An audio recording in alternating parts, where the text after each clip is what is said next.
Hello friends, my name is C Rajni Agarwal. कैसे हो आप सब? Welcome to my new video. आज की वीडियो के अंदर मैं आपको सिखाऊंगी कि हम लोग बिग फोर के अंदर टैक्स ऑडिट कैसे करते हैं। आई होप सो आप लोगों को मेरी वीडियो पसंद आएगी। आप लोगों को मेरी वो वीडियो अच्छी लगे, यूज़फुल लगे तो प्लीज़ मुझे कमेंट करके ज़रूर बताना, ताकि मुझे भी आप लोगों के फीडबैक से पता चल सके कि जो मैं कंटेंट आप लोगों के लिए ला रही हूँ वो यूज़फुल है या नहीं। तो चलिए हम हमारी वीडियो स्टार्ट करते हैं। सबसे पहले तो टैक्स ऑडिट कौन से सेक्शन के अंदर होता है, मतलब किस लॉ की रिक्वायरमेंट है। टैक्स ऑडिट है इनकम टैक्स एक्ट की रिक्वायरमेंट, जो कि इनकम टैक्स एक्ट के सेक्शन नंबर 44 AB के अंदर करा जाता है। और अब इसके अंदर 3 टाइप के फॉर्म होते हैं। एक होता है फॉर्म 3CA, एक होता है फॉर्म 3CB और एक होता है फॉर्म 3CD। जो फॉर्म 3CD होता है वो कॉमन होता है, मतलब ऑडिटर को बेसिकली ओपिनियन देनी होती है। तो जो ओपिनियन फॉर्म होता है वो होता है 3CA और 3CB। और जो फॉर्म 3CD होता है उसमें सारी डिटेल्स जाती है कि आपने जो एक एक क्लॉजेस के ऊपर चेकिंग वगैरह करी होती है। तो फॉर्म 3CD सेम होता है और फॉर्म 3CA और 3CB डिपेंड करता है कि आप कौन सी एंटिटी हो। डिफरेंस क्या होता है फॉर्म 3CA, मतलब फॉर्म 3CA कब जाता है, 3CB कब जाता है, वो हम लोग नेक्स्ट वीडियो के अंदर डिस्कस करेंगे। आज की वीडियो में हम लोग थोड़ा सा कुछ क्लॉजेस के बारे में डिस्कस करेंगे और डिटेल में सीखेंगे कि जब हम टैक्स ऑडिट कर रहे हैं तो हमारे को हर एक क्लॉजेस के लिए क्या क्या सपोर्टिंग वगैरह लेना चाहिए या क्या क्या डॉक्यूमेंट लेना चाहिए, जिससे हम अपने सीनियर को बता सके कि हाँ हमने ये क्लॉज अच्छे से चेक करा था। क्लॉजेस पे आने से पहले हम थोड़ा सा पढ़ते हैं इसके बारे में। तो कि ऑडिट कौन करता है। The tax audit conducted by chartered accountants of the accounts of the tax payer. किसकी वजह से? Requirement of section 44 AB of the income tax act. अब जो टैक्स ऑडिट होता है उसमें और क्या चीज़ होती है? The chartered accountant conducting the tax audit report, उसको अपनी फाइंडिंग देनी होती है इन फॉर्म नंबर 3CA और 3CB, जो कि एक ऑडिट रिपोर्ट होती है। और the report of tax audit is given by the chartered accountant in form number 3CA और 3CB। और उसकी जो स्टेटमेंट होती है जिसमें डिटेल दी जाती है वो दी जाती है फॉर्म नंबर 3CB के अंदर, 3CD के अंदर, सॉरी। अब ऑब्जेक्टिव क्या होता है बेसिकली टैक्स ऑडिट का? वन ऑफ द ऑब्जेक्टिव जो टैक्स ऑडिट का होता है ये असरटेन करना कि जो रिक्वायरमेंट है वो 3CD की, वो उनको ढंग से चेक करा गया है और उनके ऊपर रिपोर्टिंग करी गई है या नहीं करी गई 3CA और 3CB के अंदर। अपार्ट फ्रॉम रिपोर्टिंग रिक्वायरमेंट, हम लोग ये भी देखते हैं कि क्या जो कंपनी है या जो टैक्स पेयर है वो अपने बुक्स ऑफ अकाउंट भी ढंग से मेंटेन करता है या नहीं मेंटेन करता।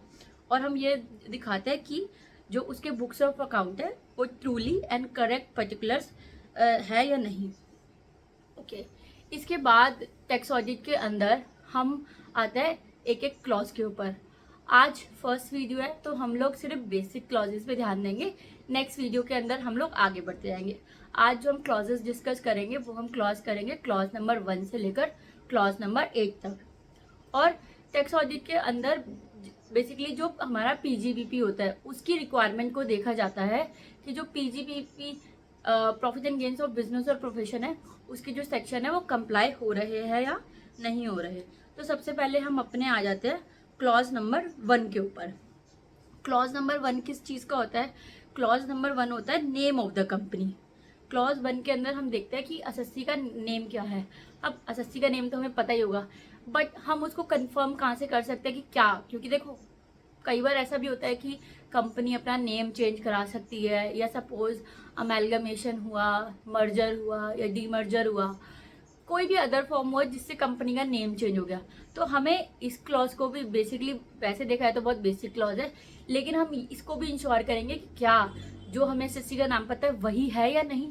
उसके लिए वो हम कैसे चेक कर सकते हैं? हम MCA की साइट पे जाएंगे, मिनिस्ट्री ऑफ कॉर्पोरेट अफेयर, और वहाँ पे हम view master data, company master data पे जाएंगे। कंपनी मास्टर डेटा पे जाएंगे तो हमारे को वहाँ से क्या क्या डिटेल्स मिल जाएगी। जो भी हमारा टैक्स पेयर है, कंपनी है, तो उसका नेम क्या है, उसका सिन नंबर क्या है, उसका एड्रेस क्या है, उसकी अगर शेयर कैपिटल है तो वो कितनी है, ऐसे जो बेसिक डिटेल्स होती है कंपनी के बारे में वो मिल जाएगी। तो क्लॉज 1 को फुलफिल करने के लिए, ये चेक करने के लिए कि नेम एसएससी का ठीक है या नहीं, आप एमसीए पे view company LLP master data जाके वहां से चेक कर सकते हो। क्लॉज 1 के बाद आता है क्लॉज 2। क्लॉज 2 बेसिकली एड्रेस का होता है कि जो टैक्स पेयर है उसका एड्रेस क्या है। अब देखो, हम ये चीज़ें जो प्रीवियस ईयर की टैक्स ऑडिट रिपोर्ट थी वहाँ से भी वेरीफाई करेंगे कि वहाँ पे क्या एड्रेस आ रहा है, और जो अभी हमने क्लॉज 1 के लिए कंपनी मास्टर डेटा में गए थे वहाँ पे भी एड्रेस आ रहा है। अब सपोज करो हम इन चीज़ों को डिटेल में क्यों चेक कर रहे हैं, अब लास्ट ईयर जब ऑडिट हुआ था तब कंपनी का एड्रेस कुछ और था, इस बार हो सकता है ना, क्या पता कंपनी ने अपना एड्रेस चेंज कराया हो या टैक्स पेयर ने एड्रेस चेंज कराया हो, तो हम लोग प्रीवियस ईयर पे जाएंगे, देखेंगे तब क्या एड्रेस आ रहा था, और फिर हम कंपनी मास्टर डेटा पे जाएंगे, वहां से अगर एड्रेस सेम आ रहा है तो दिस इज फाइन। हम लोग क्या करेंगे, एक फोटो ले लेंगे कंपनी मास्टर डेटा की और उसको एविडेंस कर देंगे कि हाँ हमने इंश्योर करा कि एड्रेस कंपनी का वही है। और अगर सपोज करो आपको मिला कि एड्रेस चेंज हुआ है तो आप लोग फिर डॉक्यूमेंट लोगे। आपने जब टैक्स ऑडिट परफॉर्म करा होगा तो आप लोगों को वहाँ पे वैसे ही पता चल गया होगा कि हाँ कंपनी ने ड्यूरिंग द ईयर अपना एड्रेस चेंज करा है नहीं, तो आप लोग उनसे एड्रेस चेंज के डॉक्यूमेंट लोगे और उसको डॉक्यूमेंट करोगे।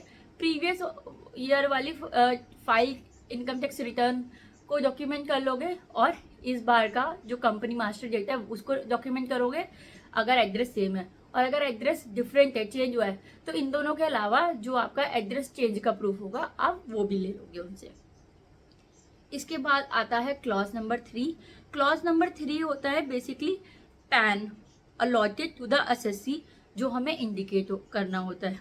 तो आप इसके लिए भी कंपनी या एलएलपी या जिसका भी आप ऑडिट करो आप उनसे उनका पैन नंबर ले सकते हो, और आपको आप अपने पास डॉक्यूमेंट कर लेना कि आपने क्लॉज 3 के लिए कंपनी का पैन लिया था, और वो हमने इनकम टैक्स रिटर्न से भी प्रीवियस ईयर वाली से फाइल वाली से चेक कर लिया कि हाँ यही पैन है, इसमें भी कोई चेंजेस नहीं है। उसके अलावा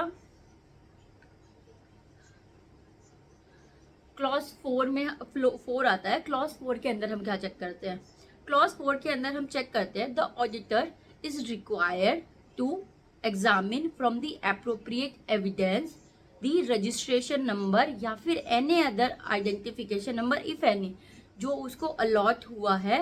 इन केस देखो मैं सिंपल बताती हूँ, जो भी कंपनी कोई भी इनडायरेक्ट टैक्स पे कर रही है उसके लिए उसने जो भी रजिस्ट्रेशन कराया है वो बेसिकली उसको यहाँ पे मेंशन करना पड़ता है।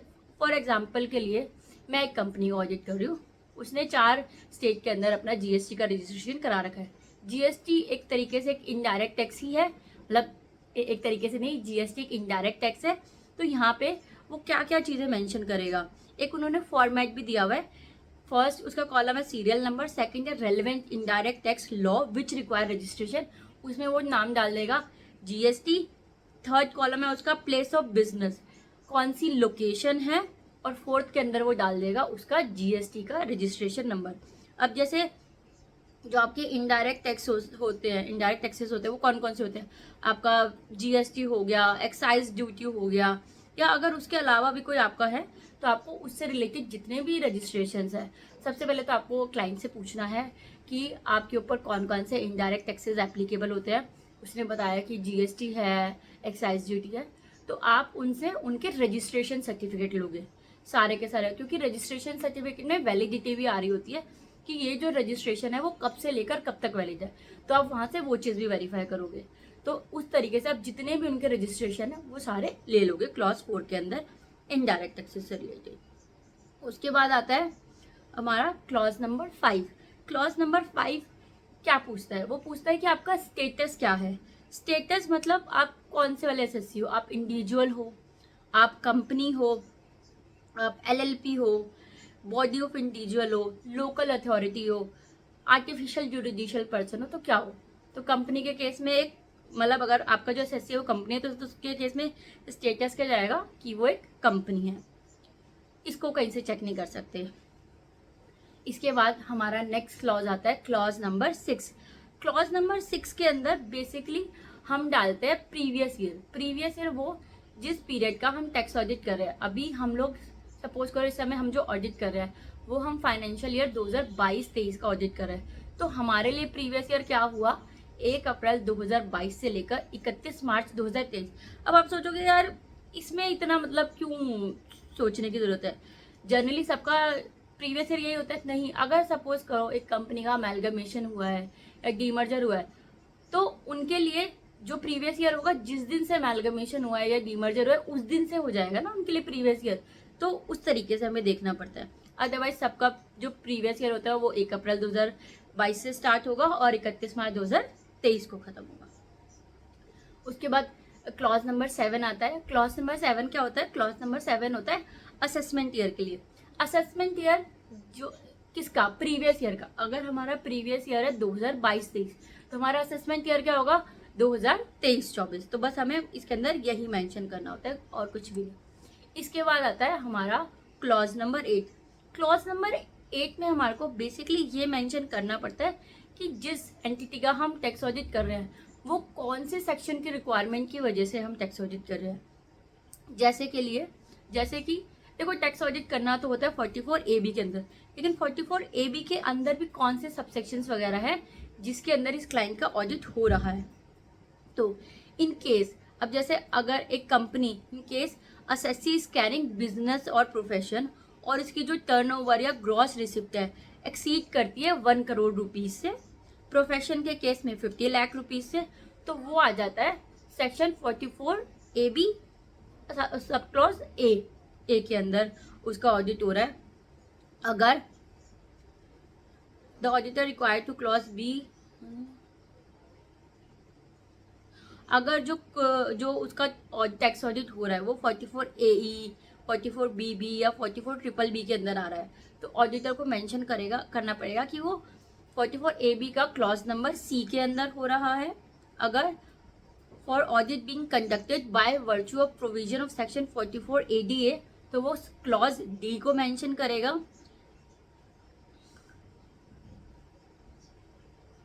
ओके, तो आई थिंक यही चीजें होती है। एक सेकेंड देना, मैं कुछ कंफ्यूज ना हूँ, गलत ना बताऊँ, इसलिए आपको एक सेकेंड पढ़ के बता रही हूँ। ओके, अगर असेसी बिजनेस कर रहा है और उसकी जो ग्रॉस रिसिप्ट या टर्नओवर है वो 1 करोड़ से ज़्यादा या 10 करोड़ है, उससे ज़्यादा, उसके तहत उसका ऑडिट हो रहा है, तो हम लिखेंगे clause number section 44AB clause A. अगर हम जिसका ऑडिट कर रहे हैं उसका काम प्रोफेशन का है, प्रोफेशनल है और उसका ऑडिट हो रहा है तो उसकी टर्नओवर 50 लाख से ज़्यादा है, तो हम लिखेंगे सेक्शन 44AB क्लॉज बी। अगर जो टैक्स ऑडिट हो रहा है वो हो रहा है by section 44AE BB BBBB, तो हम लिखेंगे सेक्शन 44AB क्लॉज सी। और अगर टैक्स ऑडिट हो रहा है by virtue of section 44ADA presumptive taxation, तो हम लिखेंगे सेक्शन 44AB क्लॉज डी। इस तरीके से हमें मेंशन करना पड़ेगा कि कौन से सेक्शन के अंदर उनका टैक्स ऑडिट हो रहा है। ये तो हमने बता दिया कि कौन से सेक्शन के अंदर ऑडिट हो रहा है। फिर हमें ये भी बताना पड़ेगा कि क्या वो जो न्यू स्कीम है उसका ऑडिट, जो हमारी जो टैक्स पेयर है उसका जो हम ऑडिट कर रहे हैं वो उसने कौन सी स्कीम ऑप्ट करी हुई है, न्यू स्कीम ऑप्ट करी हुई है या फिर ओल्ड स्कीम ऑप्ट करी हुई है। न्यू स्कीम मतलब जो हमारे सेक्शन होते हैं, section 115BA, 115BAA, 115BAB, 115AC, 115BAD। तो अगर आपका जो टैक्स पेयर है वो इन सेक्शंस के अंदर अपना टैक्स पे करता है, ये बेसिकली न्यू रिजीम है, तो आपको ये बताना पड़ेगा कि ये जो टैक्स पेयर है वो इस सेक्शन के अंदर टैक्स पे करता है, और अगर वो जो नॉर्मल सेक्शन है उसके अंदर टैक्स पे करता है तो आपको ओल्ड रिजीम मेंशन करनी पड़ेगी। ये चीज़ आप चेक भी करोगे। आप इस चीज़ को चेक कहाँ से करोगे? आप प्रीवियस ईयर की इनकम टैक्स की रिटर्न उठाओगे, वहाँ देखोगे कि टैक्स पेयर ने किस स्कीम के अंदर टैक्स पे करा था। और देखो, जो एक बार जो स्कीम वो ऑप्ट कर लेता है वो चेंज नहीं हो सकती अनलेस अदरवाइज कुछ उसके होते हैं रीजंस जब वो चीज़ चेंज हो सकती है। तो ऑडिटर यहाँ पे ये भी चेक करेगा कि जो प्रीवियस ईयर था उस समय कौन सी स्कीम अडॉप्ट करी थी और अभी क्या उसके अंदर कोई चेंज है, और अगर उसके अंदर चेंज है कि लास्ट टाइम हमने ओल्ड स्कीम करी थी, इस बार ये न्यू स्कीम में आ रहा है, तो क्यों, क्या रीजन है जिसकी वजह से ये लोग न्यू रिजिम फॉलो कर रहे हैं। तो ऑडिटर इस चीज़ के ऊपर भी अपनी ओपिनियन देगा। तो ये बेसिकली हमारे जो क्लॉजेज है, क्लॉज नंबर 1 से लेकर क्लॉज नंबर 8 तक सेक्शन 44 AB के टैक्स ऑडिट के। अगर हम लोग अभी बाकी क्लॉजेस डिस्कस करेंगे, वीडियो बहुत ज़्यादा लंबी हो जाएगी। और तो मैं सोच रही थी कि पहले आप मुझे बताइए कि आपको इतने क्लॉजेस से कुछ समझ में आया, कुछ ऐसे लगा कि आपकी नॉलेज के अंदर कुछ ऐड ऑन हुआ। और अगर आपको लोगों को मेरी वीडियो अच्छी लगे तो प्लीज़ मुझे कमेंट करके ज़रूर बताना, ताकि मैं जल्दी से इसकी बहुत सारी वीडियोस लेके आ सकूं और हम लोग डिटेल के अंदर एक एक क्लॉज को स्टडी करें। और मैं आपको ये भी बताऊं कि हम लोग क्या क्या चीज़ें जनरली चेक कर सकते हैं हर एक क्लॉज के अंदर।